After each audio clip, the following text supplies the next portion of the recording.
Division by 9 എങ്ങനെയാണ് easy ആയിട്ട് 9 കൊണ്ട് ഡിവൈഡ് ചെയ്യുന്നതെന്ന് നോക്കാം.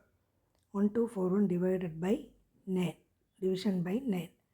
അപ്പോൾ നമ്മൾ ഈസി മെത്തേഡിൽ എങ്ങനെയാണ് ചെയ്യുന്നതെന്ന് വെച്ചാൽ ആദ്യം 1241 അതുപോലെ എഴുതി, എന്നിട്ട് 9 കൊണ്ട് ഡിവൈഡ് ചെയ്യുന്നു, അതും എഴുതി. ഏറ്റവും യൂണിറ്റ് പ്ലേസിലുള്ള ഡിജിറ്റിനെ നമ്മൾ റിമൈൻഡറാക്കി വെക്കുക. അത് റിമൈൻഡർ പാർട്ടാണ്. ഇനി ആദ്യം എഴുതിയിട്ടുള്ള നമ്പർ തന്നെയാണ് താഴെ എഴുതേണ്ടത്. ഈ 1 + 2 3, 3 + 4 7. അപ്പോൾ 1241നെ നമ്മൾ 9 കൊണ്ട് ഡിവൈഡ് ചെയ്യുമ്പോൾ നമുക്ക് 137 കോഷ്യൻറ്റും 8 എന്ന് പറയുന്നത് റിമൈൻഡറുമായിട്ട് കിട്ടും. ഇനി അടുത്തത് 1654 ഡിവൈഡഡ് ബൈ 9. അപ്പോൾ 1654നെ 9 കൊണ്ട് ഡിവൈഡ് ചെയ്യുമ്പോൾ ആദ്യം 4 എന്ന് പറയുന്ന പാർട്ടിനെ നമ്മൾ റിമൈൻഡറാക്കി വയ്ക്കുക. ആദ്യത്തെ നമ്പറിനെ താഴെ എഴുതെഴുതുക. 1 + 6 7, 7 + 5 12, 12 + 4 16.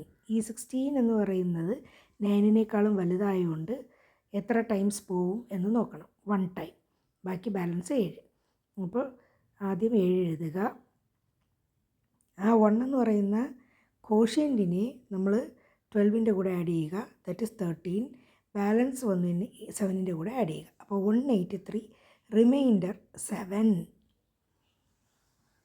അപ്പോൾ ഇതാണ് നമ്മുടെ ആൻസർ. ഇനി ഒരു നമ്പർ നോക്കാം. 42110. 9 കൊണ്ട് ഡിവൈഡ് ചെയ്യുമ്പോൾ ആദ്യം 4 എടുത്ത് എഴുതുക. 4, 4 + 2 6, 6 + 1 7, 7 + 1 8, 8 + 0 8. അപ്പോൾ റിമൈൻഡർ എന്ന് പറയുന്നത് 8, കോഷ്യൻ്റ് എന്ന് പറയുന്നത് 4 6 7 8. ഇതാണ് നമ്മുടെ ഈസി മെത്തേഡ്. ഇതുപോലെയുള്ള മാത്സിലെ ടിപ്സും ട്രിക്സിനും വേണ്ടി സബ്സ്ക്രൈബ് ചെയ്യുക, സപ്പോർട്ട് ചെയ്യുക. Thank you.